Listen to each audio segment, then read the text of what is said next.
Welcome to our dynamic realtors and investors nationwide.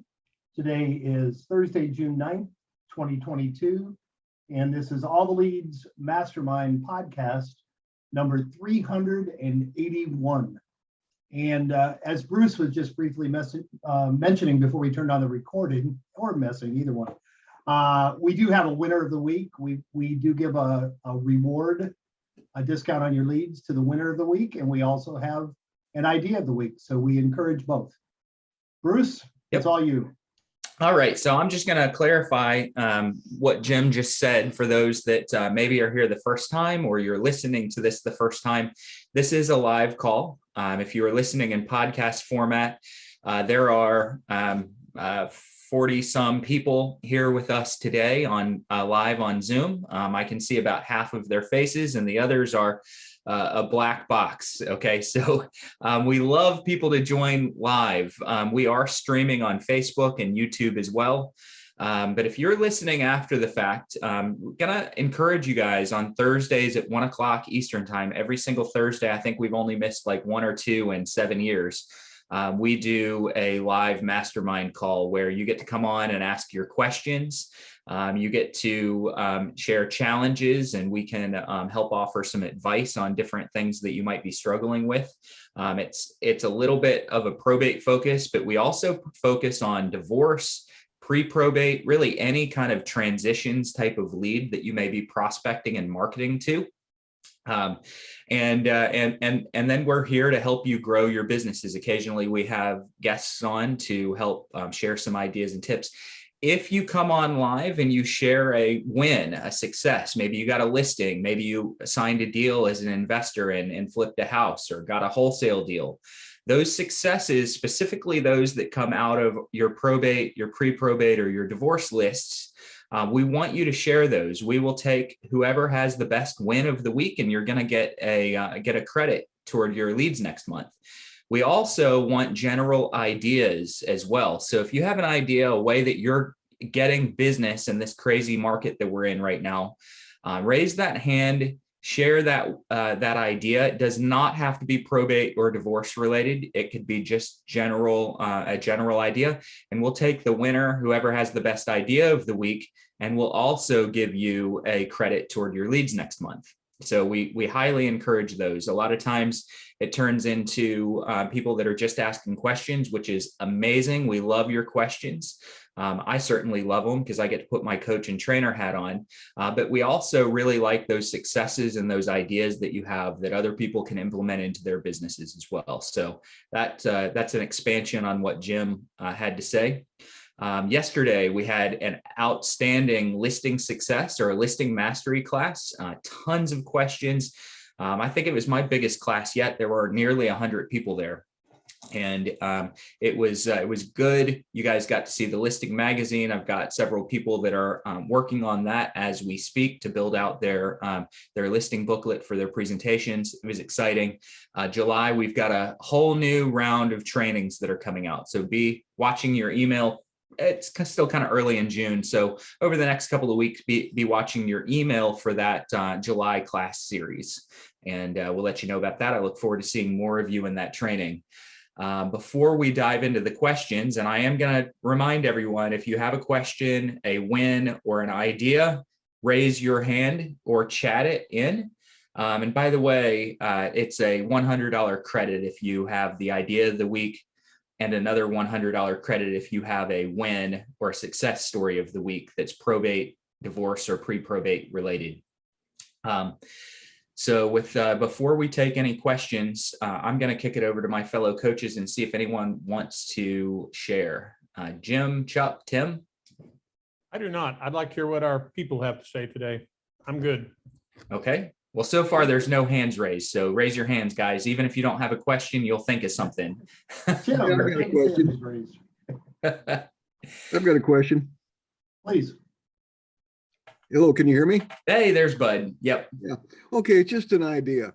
Making the calls and leaving the voicemails for the people that don't answer the phone. I was just thinking about taking a crack at like a 30-second, 45-second video sent to their cell phone as an introduction.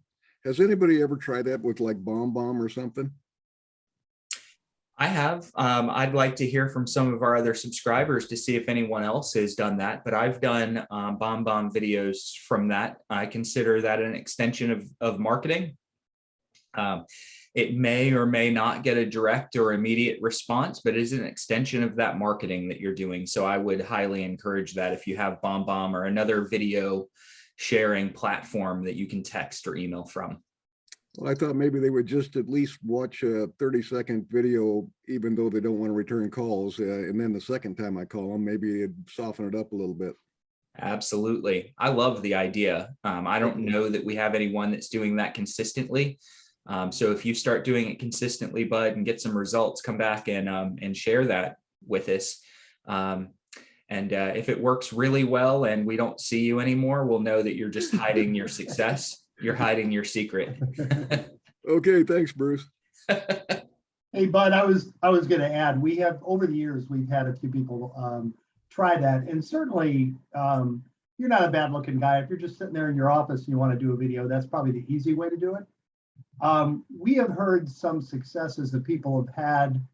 It's kind of like if you go look for homeowners insurance in your county, and all of a sudden you're going to see posts come on, people target and retarget to you, discounts on home insurance in your county.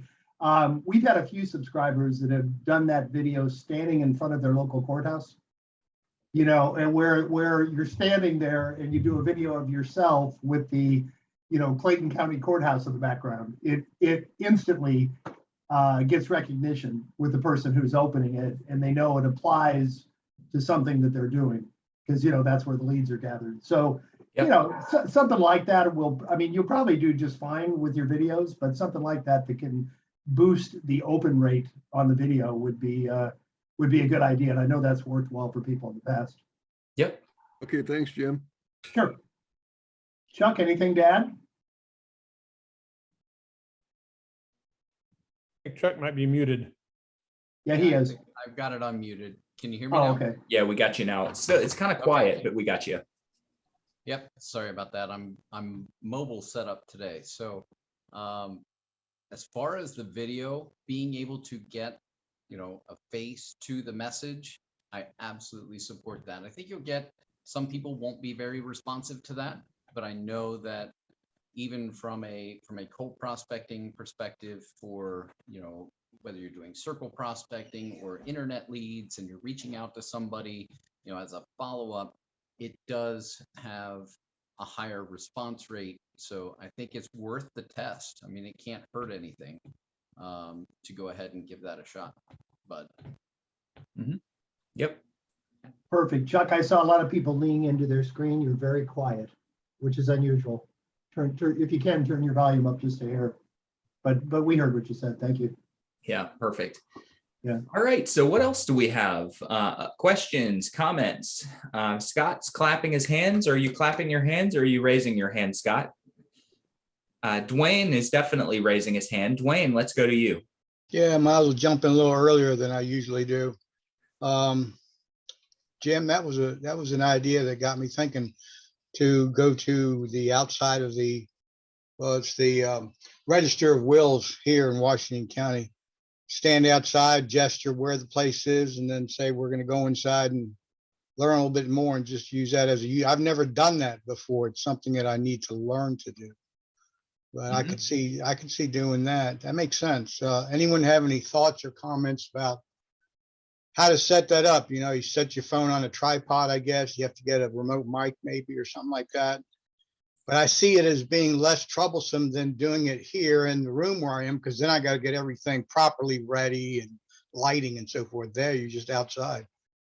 Yep. There are 2 or 3 ways that you could do that, Dwayne. I'm looking around to see if I have my little portable camera. It's a point and shoot camera. Has really good sound. So I'm using the Canon G7X. Use the most recent version if you're going to go get a camera like that. And it has the most recent version has a good mic import. So you don't want to use the internal mic if you have a camera like that. So you want to get yourself a Rode shotgun mic or a Rode mini mic that you can plug right into your camera. And you can record your video if you're doing that, if you want pretty decent quality with a little bit of blurred background. There's absolutely nothing wrong with using your cell phone. As a matter of fact, one of the techniques and tools that I like to use, especially if I'm using my phone to record video, is I definitely want sound. So I want a lapel mic or even wireless potential.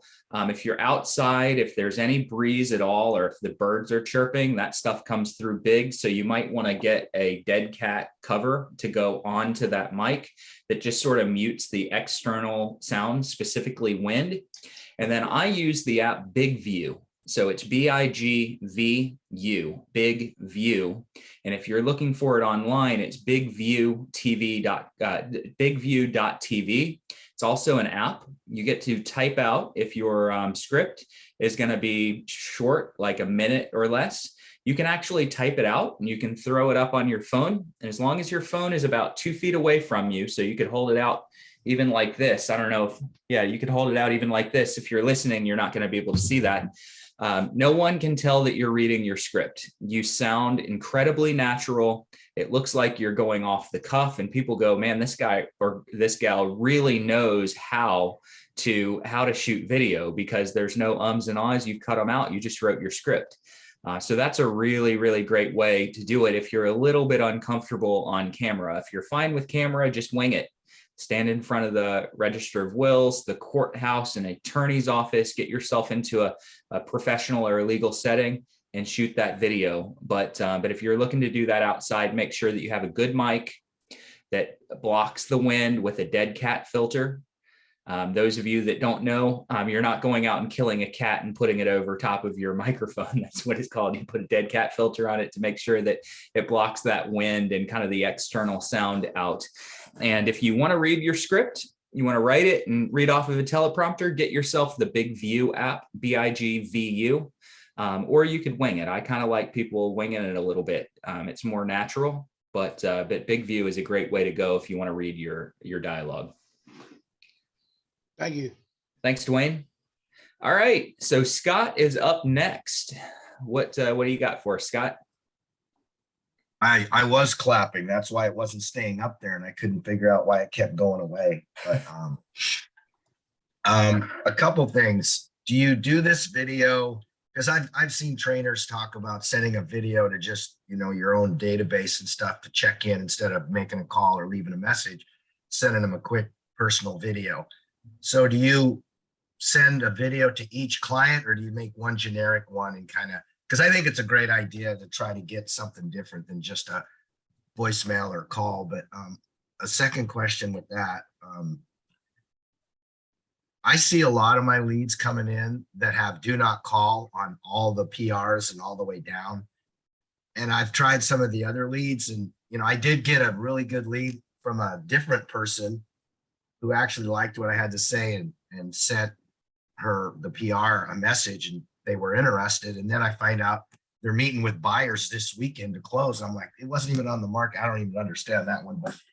But what about the do not call list? I mean, I want to call them at least, or do something, but they say do not call, and there's a majority of them that have that on there. So I was just wondering what your thoughts were on that.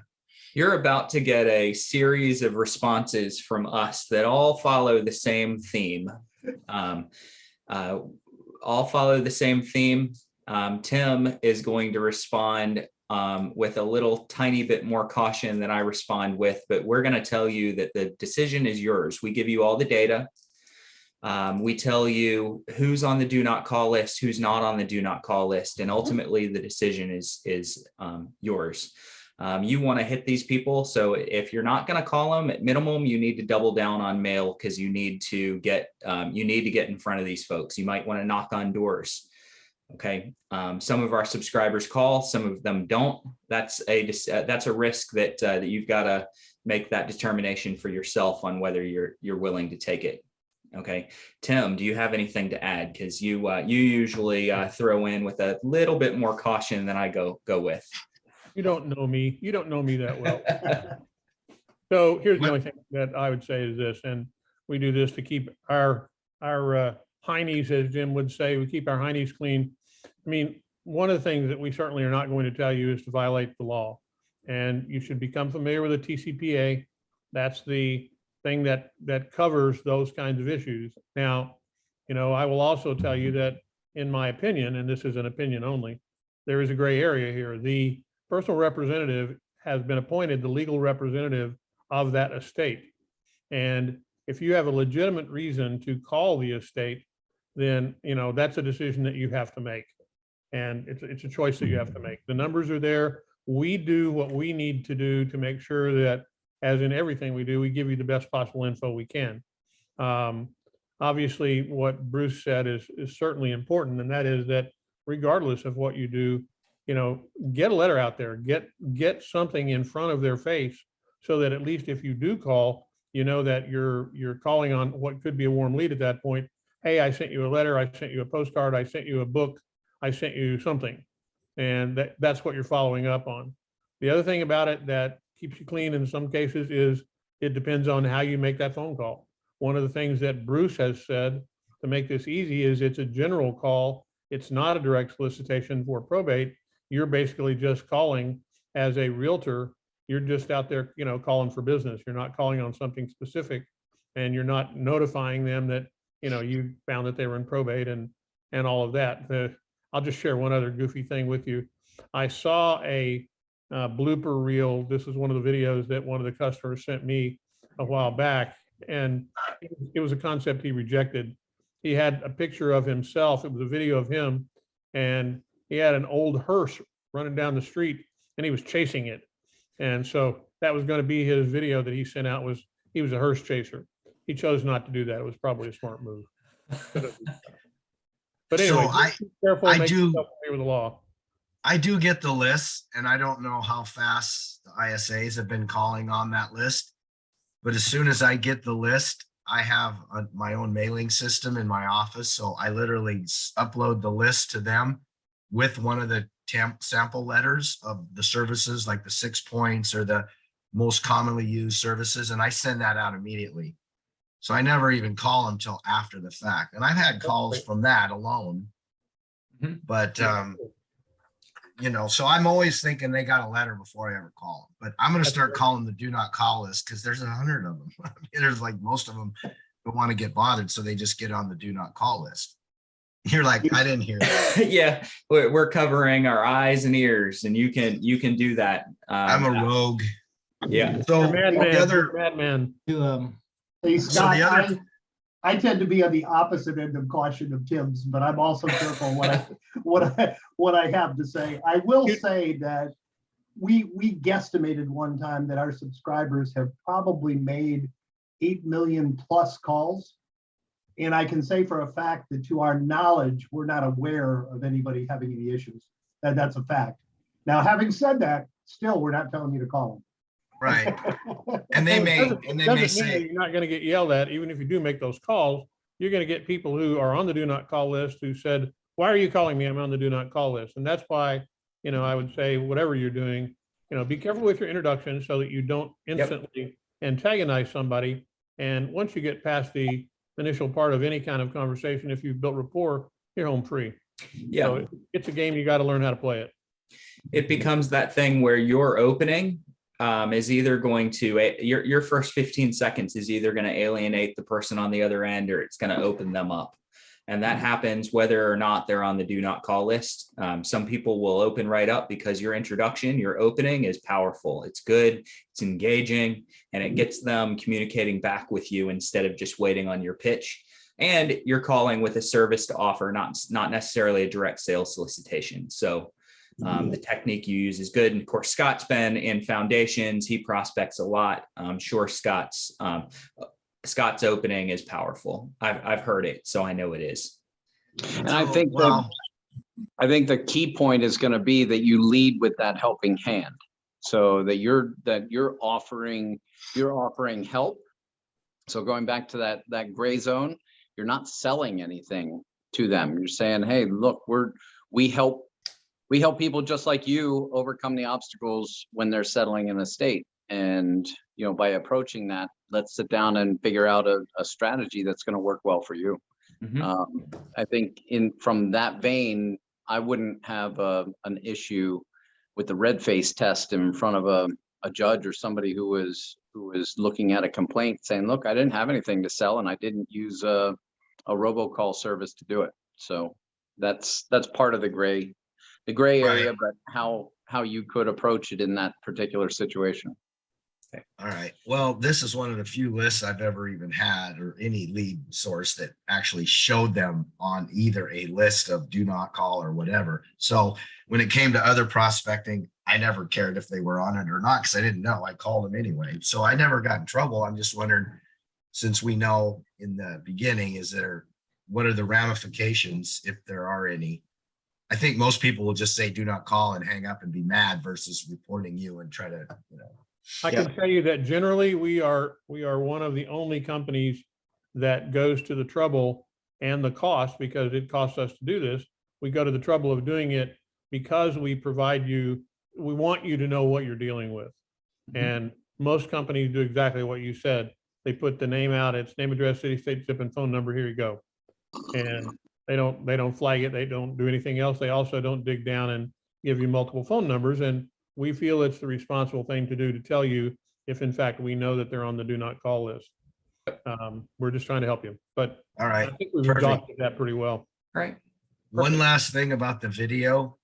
Would you recommend, because I think it's a great idea. I know one other trainer tells you to call your sphere 10 a day of a video call to follow up. So this would be another way to call with a video. Do you do a personal video, or do you kind of for each client, or do you do one generic kind of overall, this is what we do in a 15-30-second video and send it out, text it out to all of them or email it or whatever? I would do both, and it kind of depends on how big your list is. So Scott, your list is big enough to where I would probably start with one that's generic.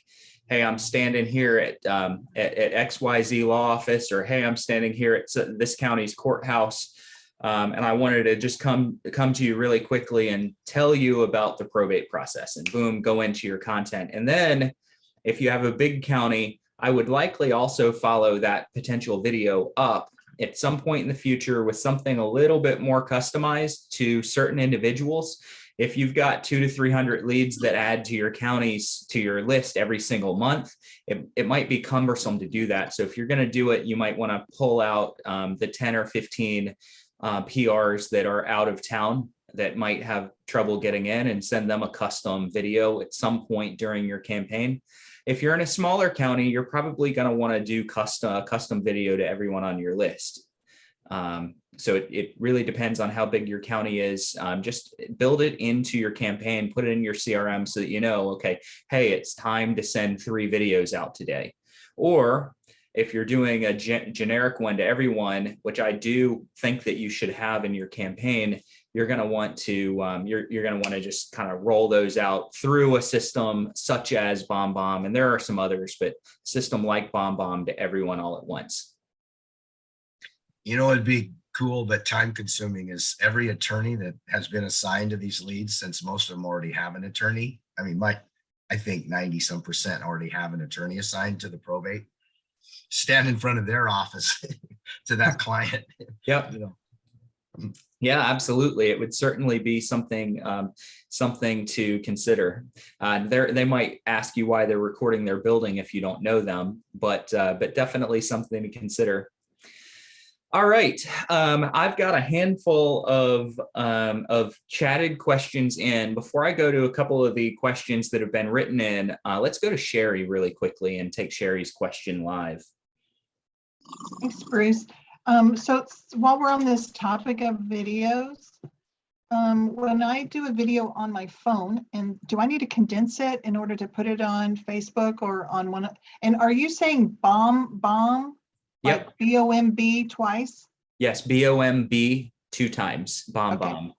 BombBomb does condense your videos for you. It's one of the reasons I like that service. And again, everyone should know that we don't have an affiliation with BombBomb. It is a platform that I've used for many years. There are other platforms. They're the more well-known platform for video sending in the real estate industry. So I like them, and they condense your videos so that you don't have to wait for it to render. You don't have to load it to YouTube and then send a link. When that person opens their phone or their email, your embedded visual image is right there, and there's just a play button that they get to push. So Okay. it does make it very, very easy to send without long lag periods. You want to make Yeah. absolutely certain though, Sherry, that you don't attach your video to an email. Because if you do that, you're not going to get it delivered to 99% of the people that you're sending it to, because almost all of the named email providers these days have volume and size filters, and they just won't accept it. You know, they'll trash your email. So just make sure that you're publishing a link to the video, an image that shows the video, and a link to it. And when they click it, it goes to whatever platform you're running it on, whether that's a YouTube video that you're embedding in your image or BombBomb or whatever. Just make sure that it's a hosted video, not you're trying to attach it to an email, because it literally will bring the world to a halt. And you'll get kicked out of your email provider if you do it often. Awesome. Thank you for that. Thanks, Sherry. Appreciate it. All right, Richard, we'll go to you in a minute. Don't unmute yourself yet. I want to read a couple of the questions that have been sent through Facebook, YouTube, and our Zoom chat. One is from Troy Battle. He said that he just got a call from a seller that's in probate. That seller, the difficulty that he's having is the property is multifamily. So there's some trouble comping that property because it's multifamily. I'm assuming that there aren't very many comps available. And is there any advice that we can give? So I'm going to give some very general comping advice. So pricing advice. And I mentioned this in class, in the listing class yesterday. When you're pricing a house, I fully understand that sometimes if you haven't comped something, it can be difficult. If you want practice comping a property in Troy, I don't know your background, your history, how long you've been in the business. But I recommend a lot of agents to sign up for BPO companies. Don't do it for the money. It doesn't pay very good money. It does put you a little bit of walking around change in your pocket, but it really gives you great experience comping properties. And I've done many thousands of BPOs over my career. They will wear you out if you do many thousands like I have, but you will learn how to price a house really easily. So when you're pricing that, you want to start relatively small. So go into the neighborhood, put your radius around that neighborhood, and look for other properties that are duplexes, triplexes, or quads. And just look for those that have sold over the last 6 months. If you don't get anything, you start expanding from there. So you expand your radius out, you expand your time frame out. In a perfect world, you want those to be within a mile. Depending on your area, you want those comps to be within a mile. And you want them to be sold within the last 6 months, but that is not always doable. So you start small, and then gradually, as you discover that there aren't good comps or aren't enough, you expand that radius, you expand that time frame. I really wouldn't go out past a year unless I absolutely had to. And you want to try to pick properties that are duplexes with duplexes, quads with quads, and then size, you want to be within 10%. But all of those are general rules. If you can't find anything, you need to expand on those general rules. And once you've expanded, make adjustments. So if there's one property has a garage and yours doesn't, you're going to subtract a little bit for the garage. I know that that's kind of general advice. Some of you that have done many properties before are like, why are we talking about comping houses?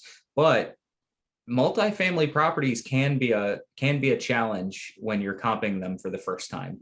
I'm hoping that helps. If push comes to shove and you just can't come up with the price, I would recommend to your client or to your wannabe client that you hire an appraiser, or that you or they hire a couple of agents who have experience doing broker price opinions.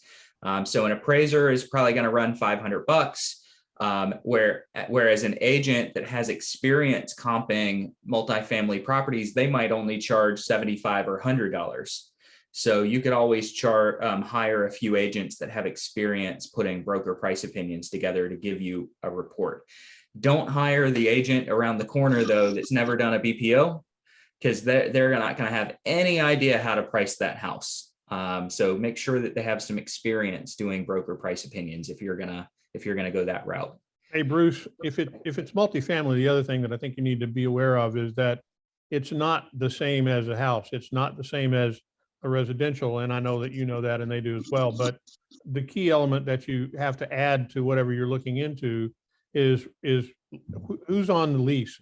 How, if it's out now and it's multifamily, if it's a fourplex, are all three of them on long-term leases, other than possibly the person who died, or did they not even live there? It's just an asset that they had.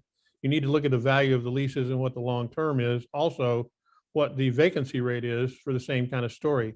Is it in an area that historically will have low vacancy? As soon as someone moves out, somebody's ready to move in. And those are the intangibles that make comping a multifamily a bit difficult, but they're things that an experienced person in that market will know more about typically than you will. So I'm backing up what Bruce said.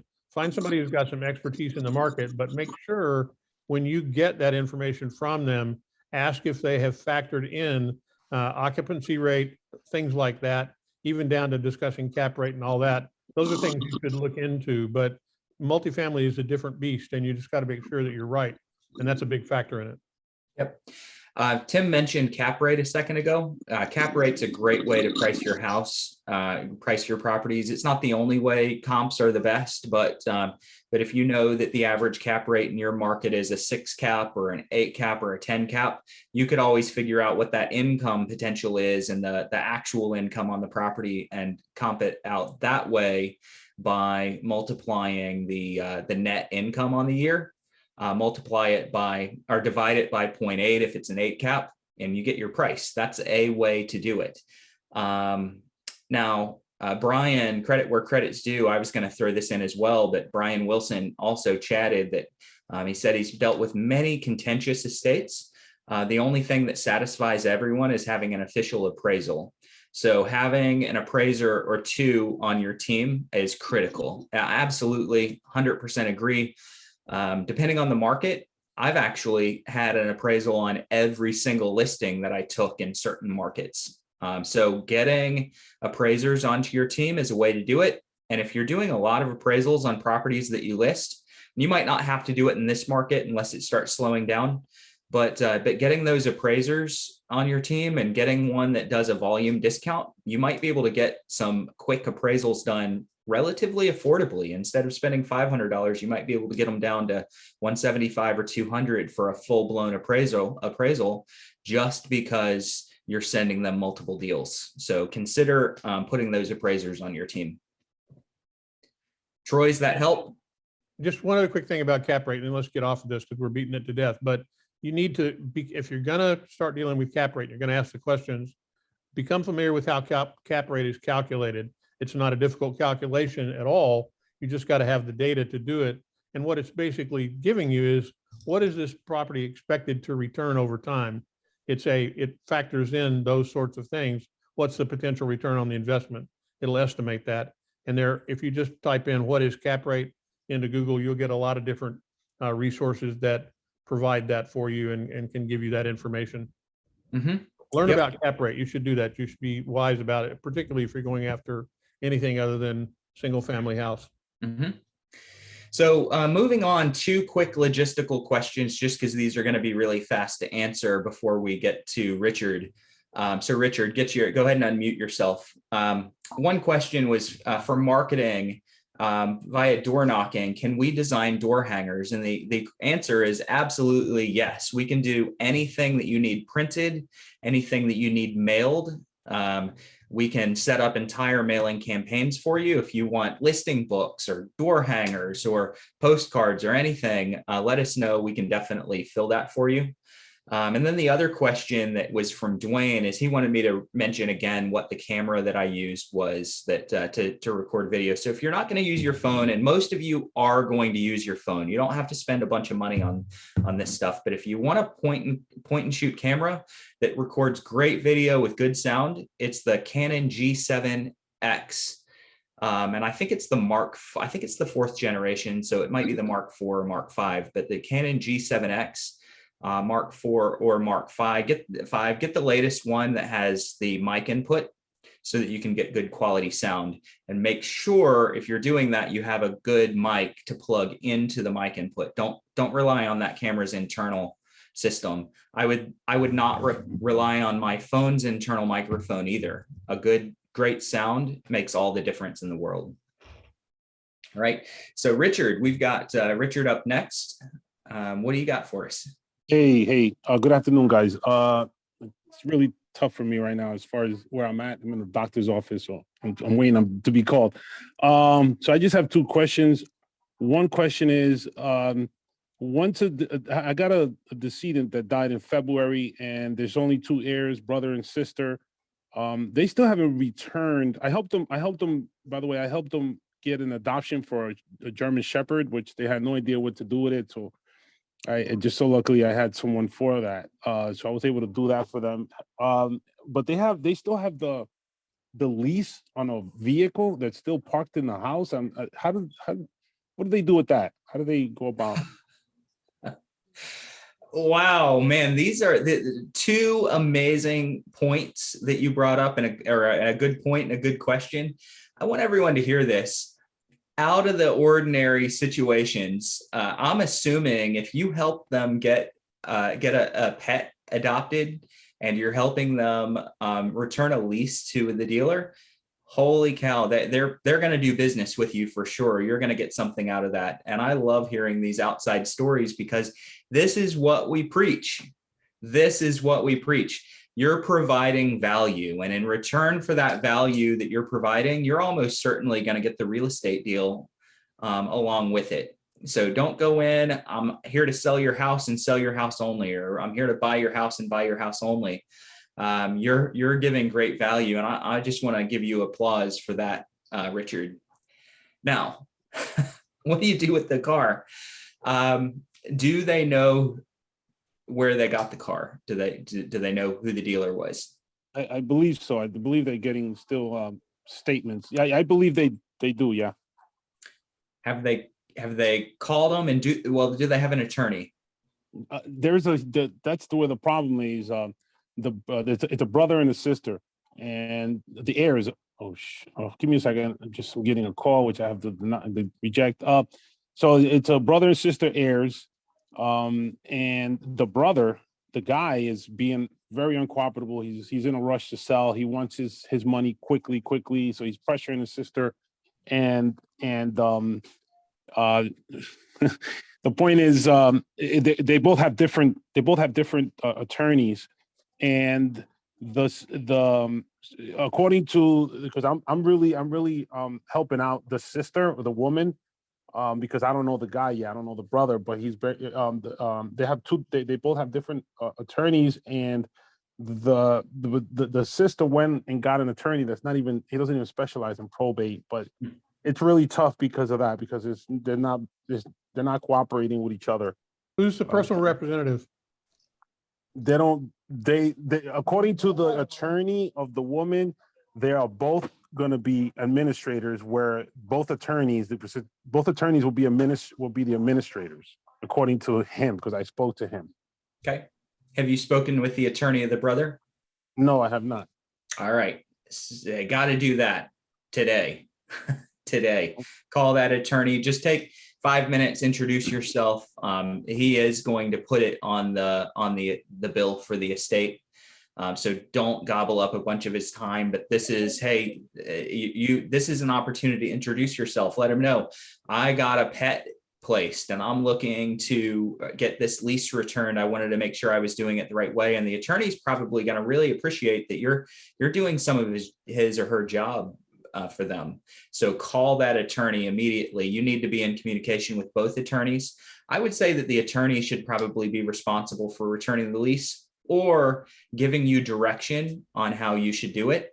But the simple fact is there's really no equity in a lease. So you're probably just going to call the dealer and tell them what happened and ask them what their process is for returning it. Bruce, let me throw one thing in that Yep. You might not have thought about. These days, every automobile dealer, most of the money that they make on a new car transaction, well, until maybe the last 12 months, most of the money they were making was on finance, and they were making all their dough there. And one of the big add-ons in the last decade that has been added is that almost everybody who gets a lease on a car has the opportunity to get what used to simply be called credit life insurance. And you can also get that on a lease. And if in fact the person who died had that and had the insurance policy that they're paying for every month, that lease would get paid off, which gives the estate a much higher value. If it's a fully paid off lease, then it's worth a lot more than just surrendering the vehicle and, you know, haggling with them and letting the leasing company try and get some money out of the estate.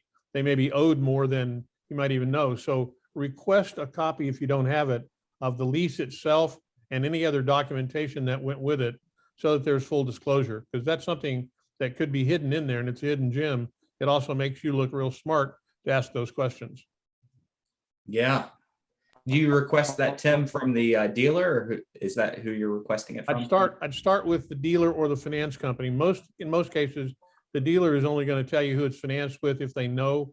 They're not the finance company. They're doing it with, in some cases, it could be a local credit union, or it could be, you know, the automobile manufacturers providing it or whoever, but they can tell you who they finance with and you can start digging in. But you need to have, you know, the authority to go do that on behalf of the client. So you may have to do it with one of the clients. I'd also just ask a question as well, is has a judge blessed this unholy alliance of the two attorneys? Because typically judges don't want that. They designate one or the other. You know, you can get all the attorneys you want, but you, sir, are going to be the personal representative and you are the signing authority. That's kind of the way it usually is. And I'd say you need to dig in just a little bit deeper to that. And both attorneys may be representing that they can do that, but I think I'd like to see what the court doc says. Yep. Oh, so you're saying, so I'm sorry, so you're saying that more than likely it's not going to take being administrated from parties? You broke up, Richard.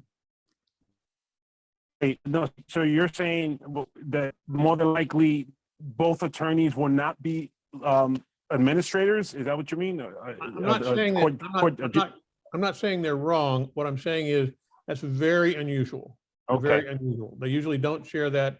It's usually one person's responsibility because nobody as a creditor or anybody else wants to have to deal with multiple heirs to settle an estate, and it takes longer. So the judge usually forces a single personal representative. Okay. One more. Thank you, Tim. One more question. So I don't know I don't know the brother. You know, I know the sister well. I've been supporting them since the beginning. How do I? Because I wanted to actually try to like conference a call with everyone so I can really help, because the brother is really unreasonable. He thinks he knows it all. He's already had realtors go in there to see if he could sell it, but he has nothing. He hasn't even petitioned for probate yet, so he doesn't understand these things. But my question is, how do I get in with the brother without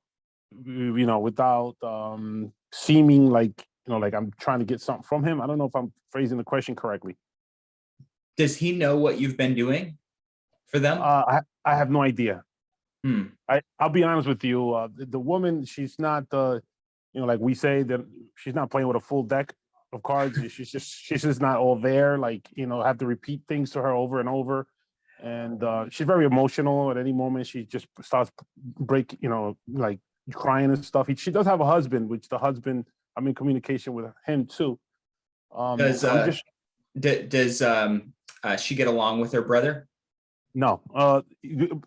Initially, yeah, before the death of the other sister, because there was 3 siblings.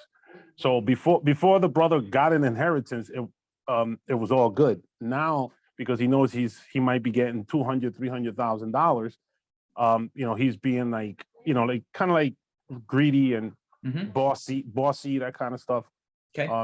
Yeah, and really being kind of like obnoxious and stuff like that. So yeah. So here's what you're going to want to do is tell her, okay, so she's not liking him a whole lot. Hopefully she loves him, but she's probably not liking him a whole lot right now. So you need to take her side when you talk to her. I mean, she probably already feels like you are, but say, hey, look, you know, I really need to get in touch with your brother. The sooner I can do this, the sooner I can kind of clarify some things and help you get what you need. Can you introduce me? Do that by text or email or phone. Can you introduce me? And don't say, can you introduce me, and leave it at that, because she's going to think that you're going to just cut her out. So in asking for that introduction, you need to make it clear in the beginning before you ask that you need to talk to him, because he's acting in opposition from her and her best interest. And you think that if you can act as a little bit of a mediator, communicating with both parties, you'll get them both what they want. Richard, did you say they haven't filed yet? They haven't filed for probate? No, they haven't filed. And it's due to, again, it's kind of like a mental disability, I think. But I'm not a psychiatrist, but it's just they move kind of like slow. I mean, the brother wants one thing. She's still mourning on her sister. The brother's not. The brother just wants his dough right away.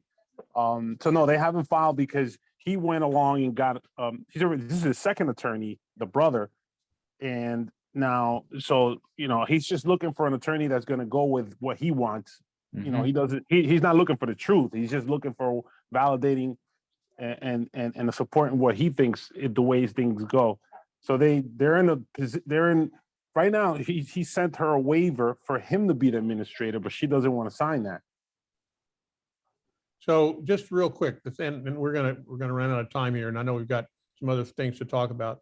You need to, if you have been in conversation with the attorney that she hired, you need to have some conversation with him and say, when is this going to get filed, and are you going to file for her being the administrator or not?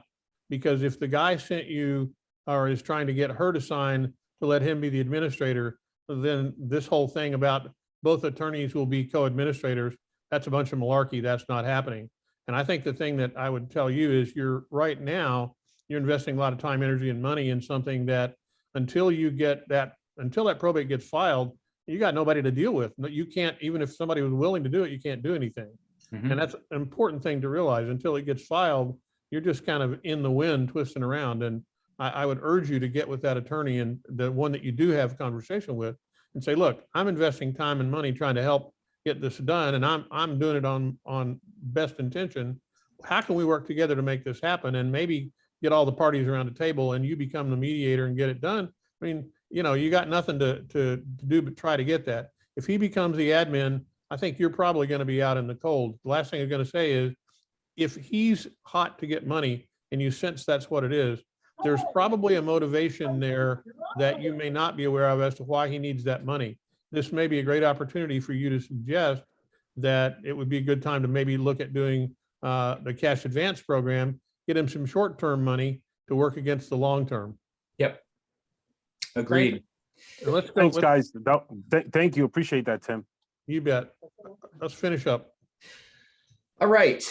So I don't know if Carmen is on here or not. Carmen, if you are on here on the Zoom, you unmute yourself, because you chatted in a couple of questions. If you're not, I will read them. You can just interrupt me as I'm reading them. So you've got probate clients that keep telling you that they can't sign without a letter of administration. Please advise. That is 100% true.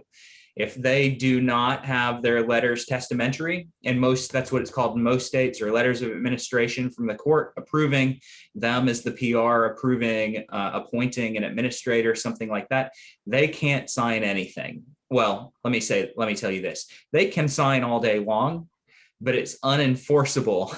All right. As soon as someone else is appointed, you're going to have a problem. Depends on the state that you're in. It kind of sounds like it might be California, because it's taking a while to get those letters. So if it might be California, you're just in a waiting game, especially if they've already submitted and tried to get those letters. It's a waiting game. You just need to be with them. I would offer help maintaining the estate, specifically the real property and personal property in the estate. I'd offer help maintaining that connecting them with someone to cut the grass, change the locks, do things to preserve the value. That's going to be your end to maintain a relationship and have them not forget you. But you're really not signing anything that's enforceable until those letters come out. So that's the unfortunate answer for you.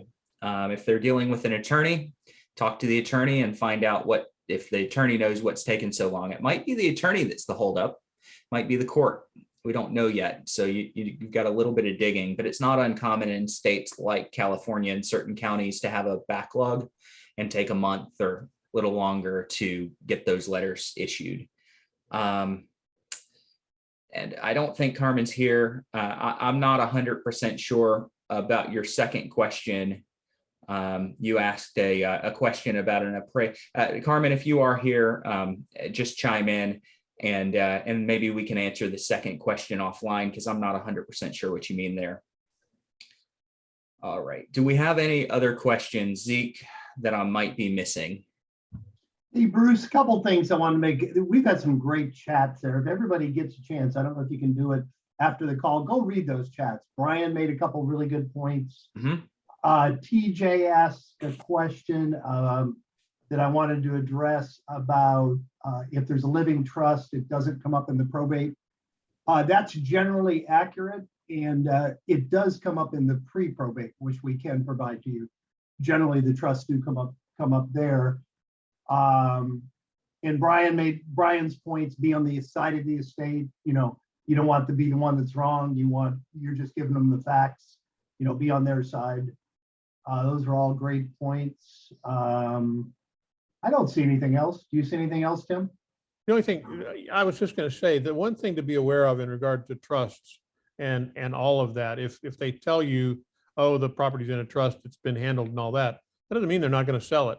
If it's not occupied by any of the heirs, it may well be in a trust, and it could be put into the Smith family trust, and that's great. It still means the house is going to get sold.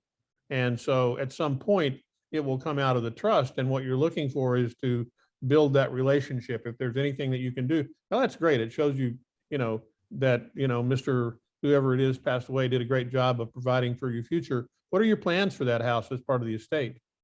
And, if you can find that trust there, don't just see that it's in a trust and throw up your hands and move on. Those, in most cases, unless it's occupied by somebody in the family, they're going to do something. They're going to move that property. Yep. They need money. Most of the heirs, it's just kind of a normal thing. People that are the heirs, they're younger, they can use money. It's just kind of a logical thing. So be aware that trust may be a gold mine for you. Yep. Does everybody have Realist? Does everybody use Realist? Because I know that's what we use here to look up a property owner's address and all that, but sometimes the trust is already in the county records. It shows it's in the trust. I just did one off market that it showed the trust in the county records, but.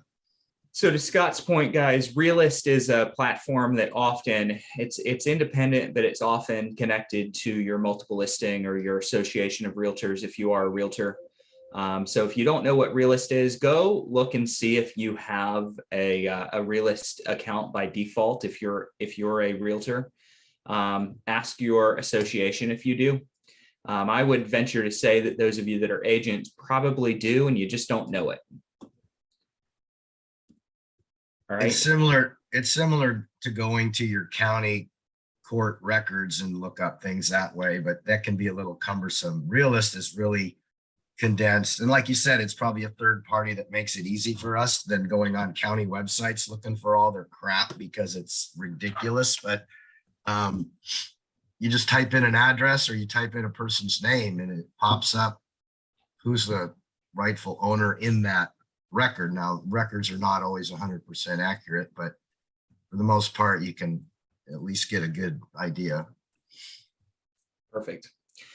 All right, guys. Great episode. Let's kick it to Jim. Appreciate everyone showing up. Jim. Great call, everyone. You know how I'm going to end this. I want to thank each of you for being here. Particularly thank all of you who actively participated.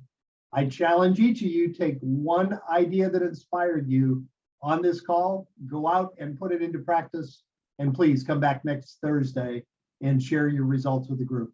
Thank you, everybody. Have a great week. Talk to you the same time next week. Bye-bye.